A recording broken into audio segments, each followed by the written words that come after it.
Hey, what's good with y'all? What's good with y'all? This is Thawahgabar for Black Authentic Truth. I wanted to go live on Wednesday, like I always say I do. I always say I am, and yet I never do, right? So I got two stories I want to go over. This will be a short live, but definitely some information I'll be bringing out that you probably didn't know.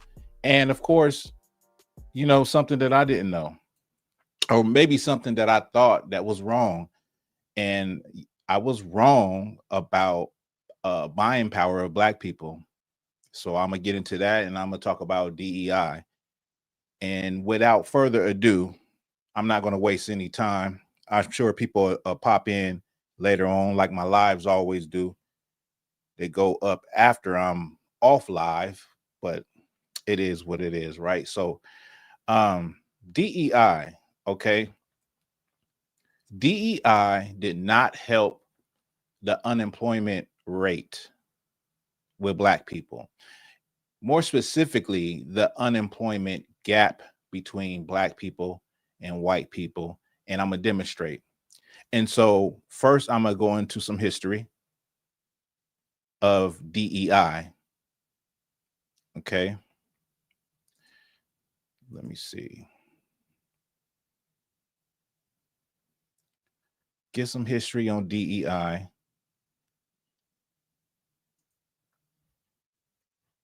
And let me, where we at? Where we at? There we go.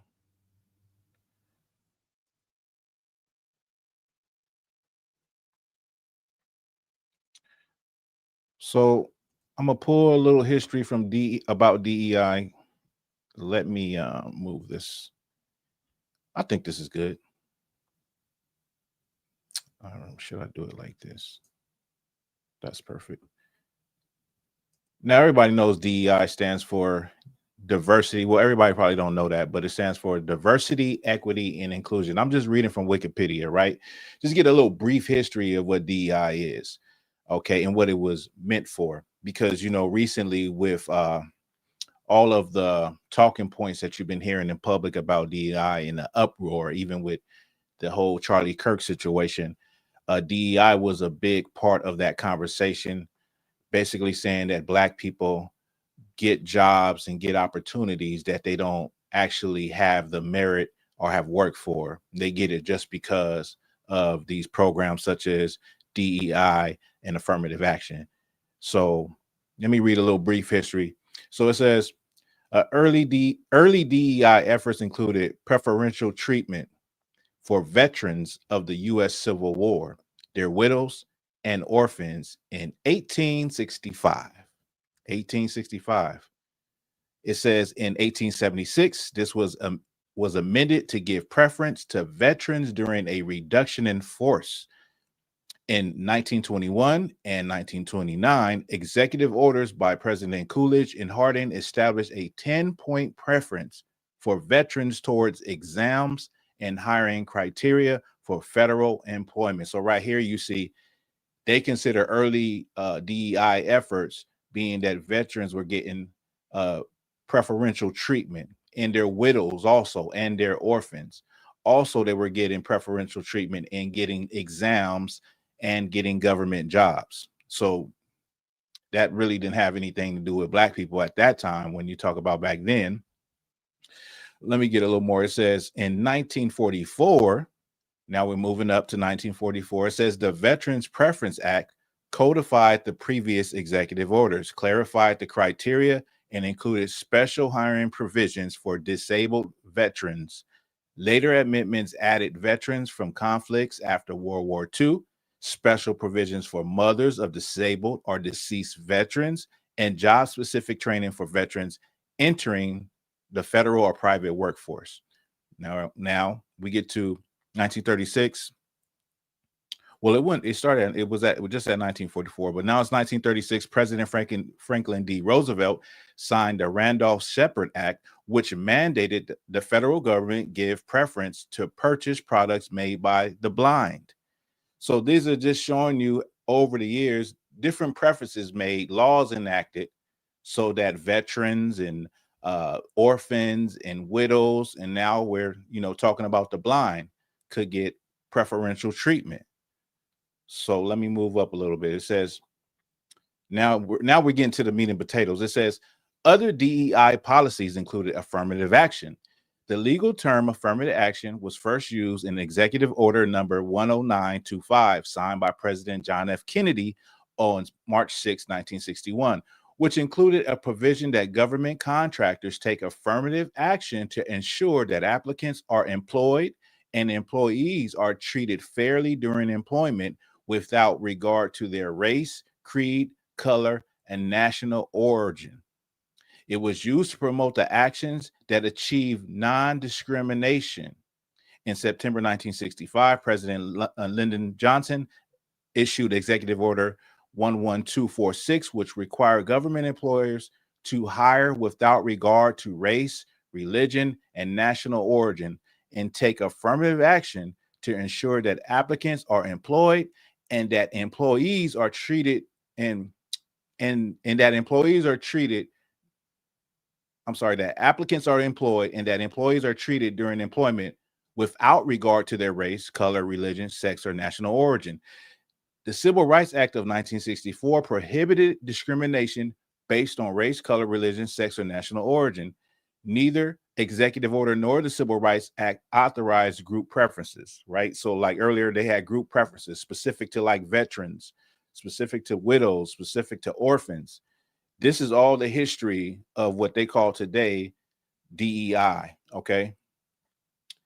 It says more recently, concepts have moved beyond discrimination to include diversity, equity, and inclusion as motives for preferring historically underrepresented groups. In the famous Bake decision of 1978, Regents of the University of California versus Blake, diversity became a constitutional law factor. The Supreme Court ruled that quotas were illegal, but it was allowable to consider race as a plus factor when trying to foster diversity in their classes. Now it goes on and on all the way till today. But the backdrop of it, the main thing was affirmative action, and then DEI, where they're talking about college admissions, that students are getting into college and they don't have the merit, not based on their merit, but just based on DEI. Whereas you see that when it comes to the rules is basically, can't nobody get in there if you don't have the qualifications, jobs either.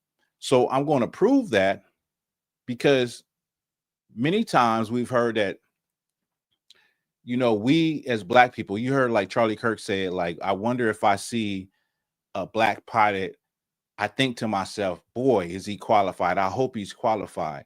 And so a lot of people look at it like, okay, they're taking jobs. Black people or minorities are getting these jobs that they don't deserve based on DEI. Like they don't have to actually qualify for it. When, if you ever work for anything in your life as a Black person or got any accolade, you know that you had to work just as hard as your counterparts, are even harder, right? But let me get to this. Let me pull up this particular. This is from the Pew Research Center. All right. And it says Black unemployment rate is consistently twice that of whites. Consistently twice that of whites. And it has the, the graph. Let me see if I can make it bigger.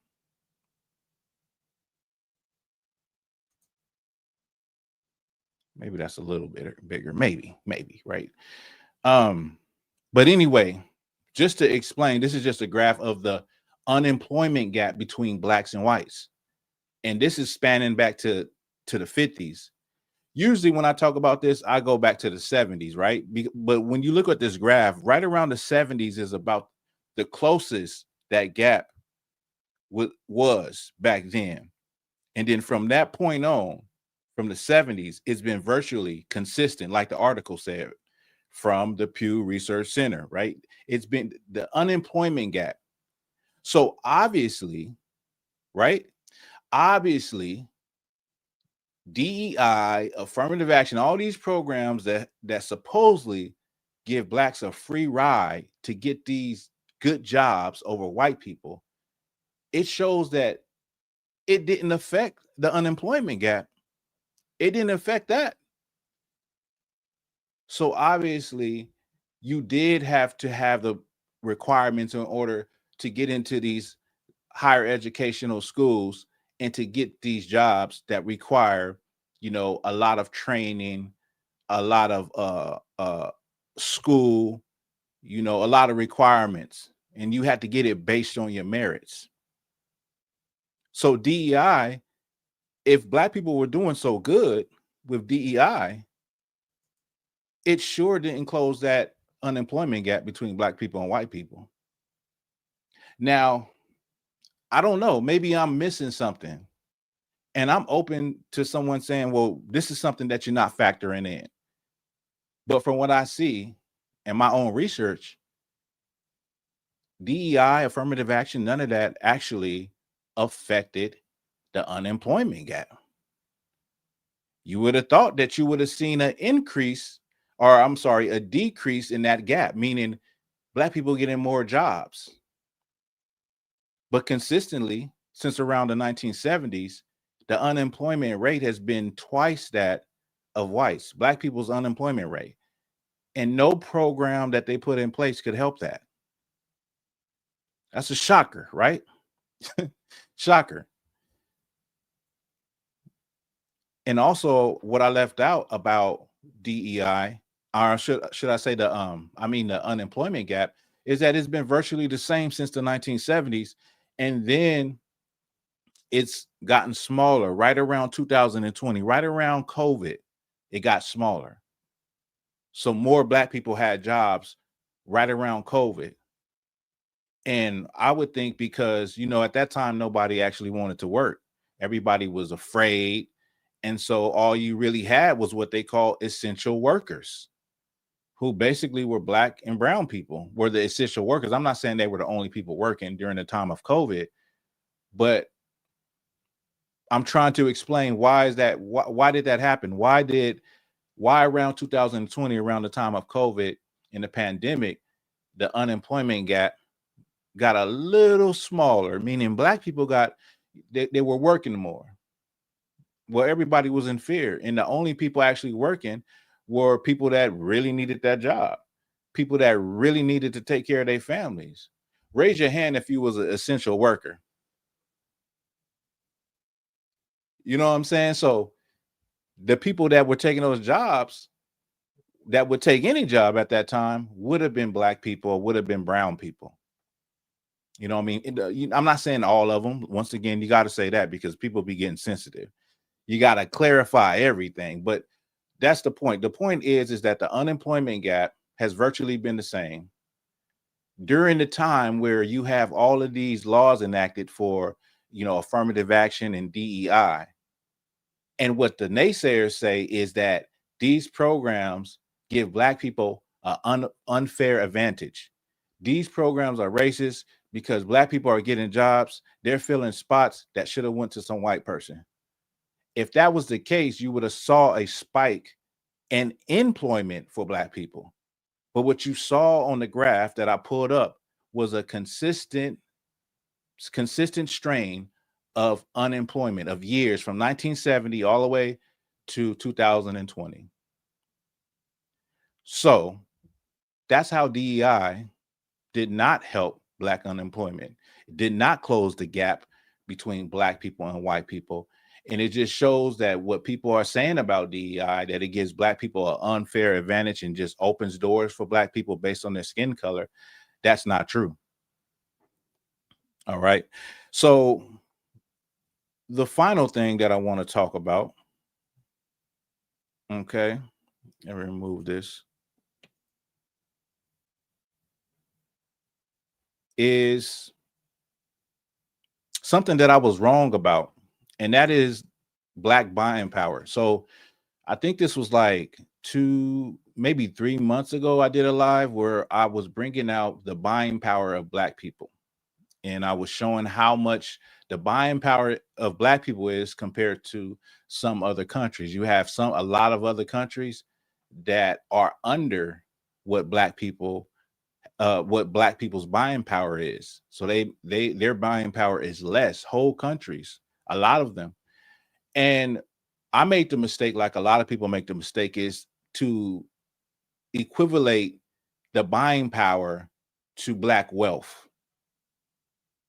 So the buying power is, depending on what you read, the buying power is, 1.6 trillion to $2 trillion for Black people.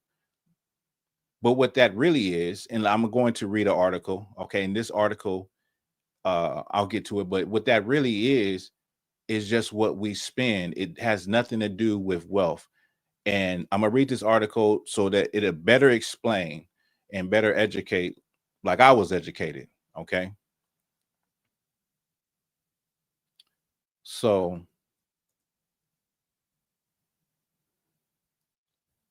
let me pull this up. So this is debunking the $1 trillion myth, right? Black spending is not wealth. So what it goes into, and I'm just going to skim through it. I'm not reading all of this. Okay. I'm going to read, a few excerpts. Okay. So it says the assertion that if African Americans would only pool its perceived 2 trillion consumer spending power, that as a group, they would be one of the top wealthiest nations in the world, is a myth that ignores the fact that wealth is measured by assets, not by spending, according to a professor who has written extensively on the subject. Okay. So the mistake that I made, like a lot of people make, is we look at that money as Black wealth when it is not Black wealth. It's just spending power. It's what we spend our money on. Okay. It's consumerism. Let me get a little bit more. It says, according to the Federal Reserve in 2022, as the survey of consumer finances, the median white household wealth is $285,000. Yet the median household wealth of Black families is only $44,900. High spending with low wealth building assets such as homes, businesses, manufacturing, industry, retirement accounts, and stocks actually points to economic vulnerability. Okay. So I've said this before. There's another study that says in order for the net worth of a Black family to reach that of a white family, it would take 228 years. That's a real thing. You can go and look up. Okay. So there's a little more. Okay. And let me get it. It says, where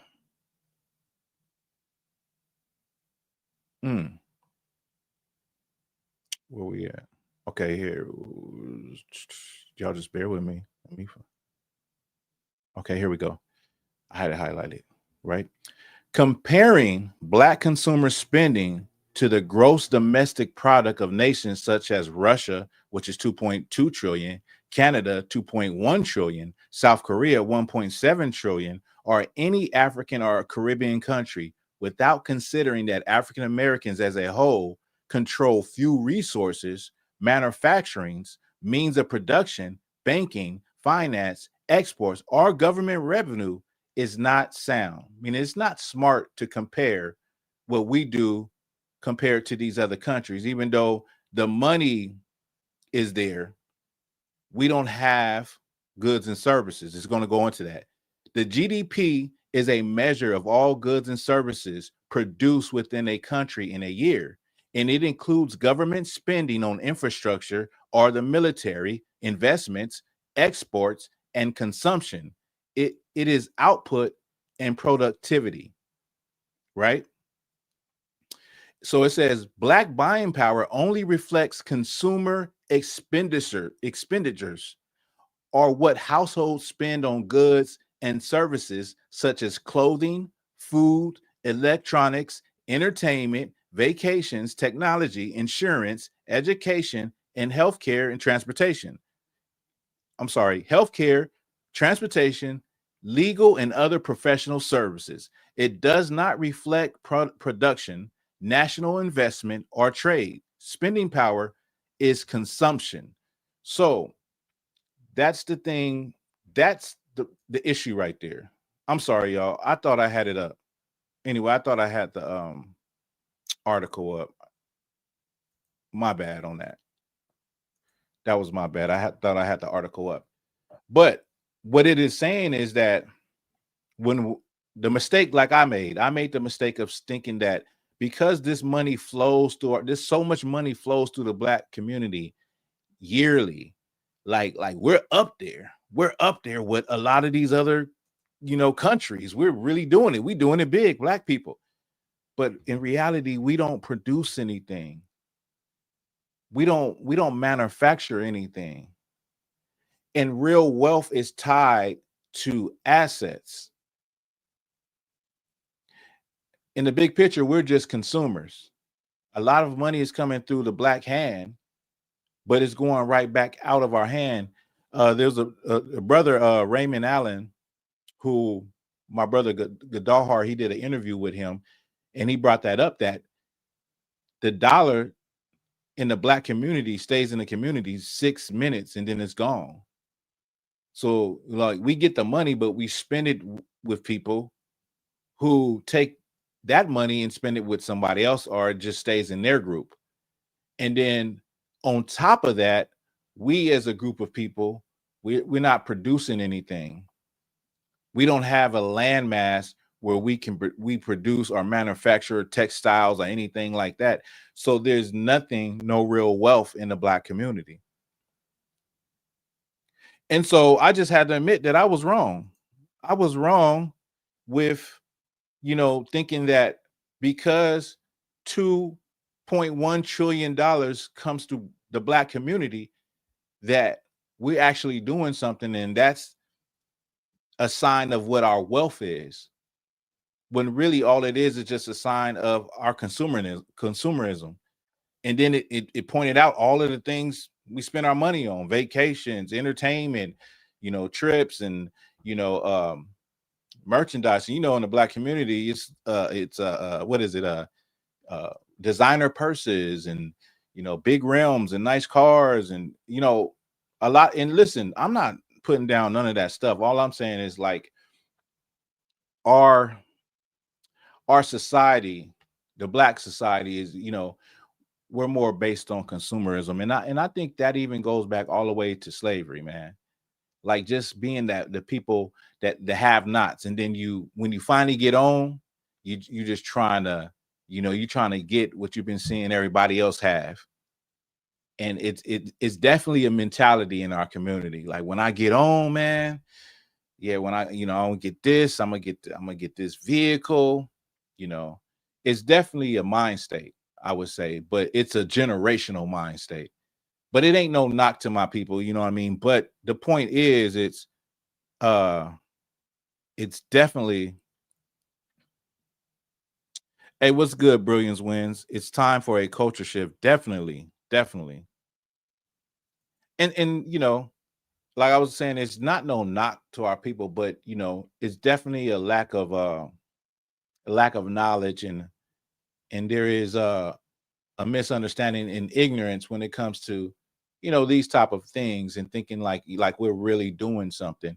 I was reading somewhere where it was talking about wealth and the wealthiest people in America, and I believe it's like, I think Black, out of America, of course white people is the number one group with all the wealth and assets, but I think Black people is just like 5% of all, like, millionaires and people in that level, in that bracket. Black people just 5%. So, and then when you look at the Black community, right? You talk about millionaires, you talk about celebrities and people like that. That's less than 1% of all Black people. And so the vast majority of Black people, like we read in that the unemployment thing, the vast majority of people, like those households. Oh, we just read that. In those households, the average Black household is under 60K, under 50K.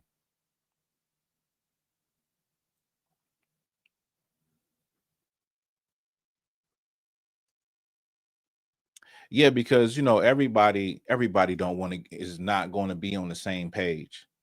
That's just a given. It's a given. But brothers and sisters that do want to be on the same page, definitely need to get on that same page and step it up, right? So I just wanted to admit,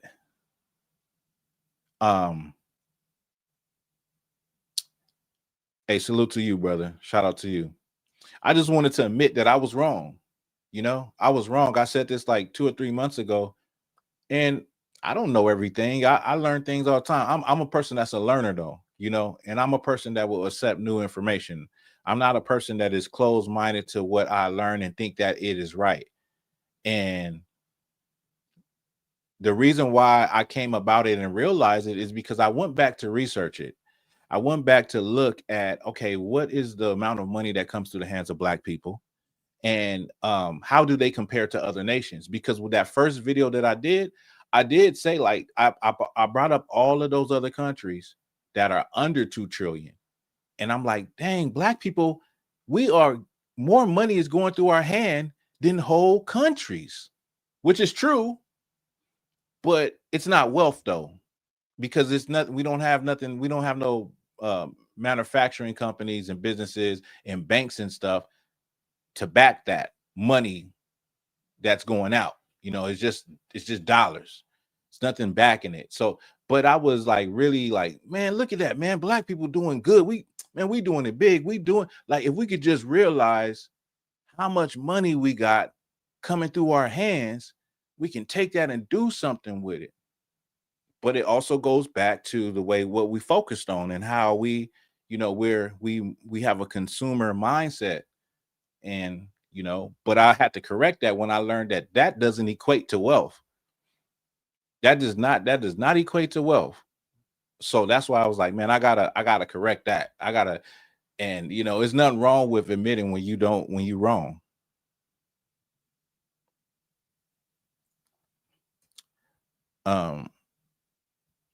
Brother said, huge help. Life insurance. Magic Johnson bought Equitrust from the CEO of Guggenheim in 2015, 60% for $11 billion.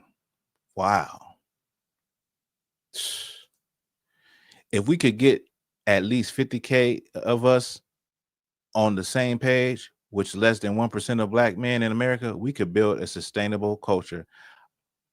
I agree with that. I agree with that.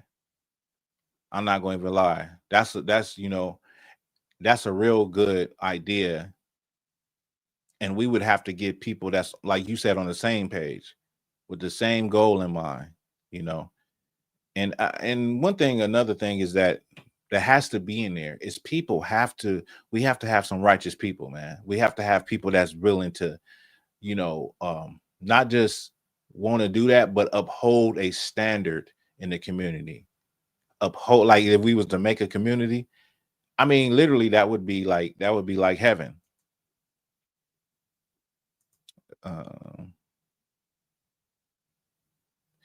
We have Aerial Investments and Harlem Capital, plus almost 21 Black banks. We just have to know about them. We invest with Charles Schwab, but Aerial partnered with them for the last 30 years. Thank you, brother, for that information.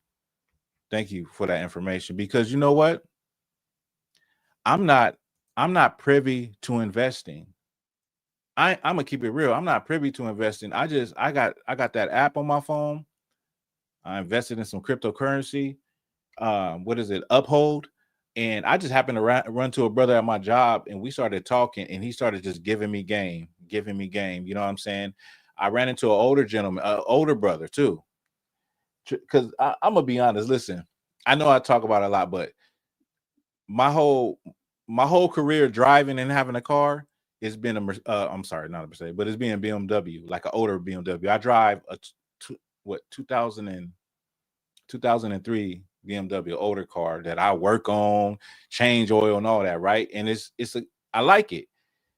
And I look at the new cars, I'd be like, wow, dang, maybe one day I could afford something like that. One day, you know, not that it's on the list and nothing like that. But I was working with an older Black brother, and he had like a new nice vehicle, BMW. And I was like, dang, bro, what do you do? Like, I was asking him, what did he do? And he was like, man, I invest my money since I was like 20 years old. And I have that one that you posted. He goes to somebody at Charles Schwab, and they invest his money for him. I bring that out to say is like, like how you were just talking, brother, and you posting this information. There's a lot of things that we don't know, but we learn from each other. You know what I'm saying? We learn things from each other, and that's how we put each other up on game instead of like gatekeeping. Like, "Oh, I don't want the nigga to get this shirt. I'm gonna get this. I ain't telling him where I got this shirt from. I ain't showing you. I can't tell you the game. You know what I'm saying? Like, I don't know why we be like that. You know what I mean? Instead of freely offering the information, or it'd be like, oh, you want to know how I did it? Buy my class. If you pay for $29.99, get into my class, my Patreon, and maybe we can work something out. I give you the game. Like I understand. Like if you do something and you have a level of experience that people can't get anywhere else but from you. I understand, like, you giving courses and stuff like that. But I'm just saying in general with black people, we be like to the smallest things. Hey, where you get those shoes from? Ah, man, I can't. You ain't up on these. You ain't up on these. I can't. Man, you have to get your own. You have to. I don't want nobody else. In the city with what I got walking around. It is what it is, man. But yeah, man, no problem, Alonzo. I appreciate you. Appreciate you, brother. All right. So with that, y'all, I'm gonna get up out of here, man. This Sunday, Lord willing, I'm gonna talk about one of the topics I'll go into is a reel I just posted with the Asian lady explaining how Asian businesses are in black communities, and go a little deeper into that. There's something else I want to talk about and go over. I can't really remember.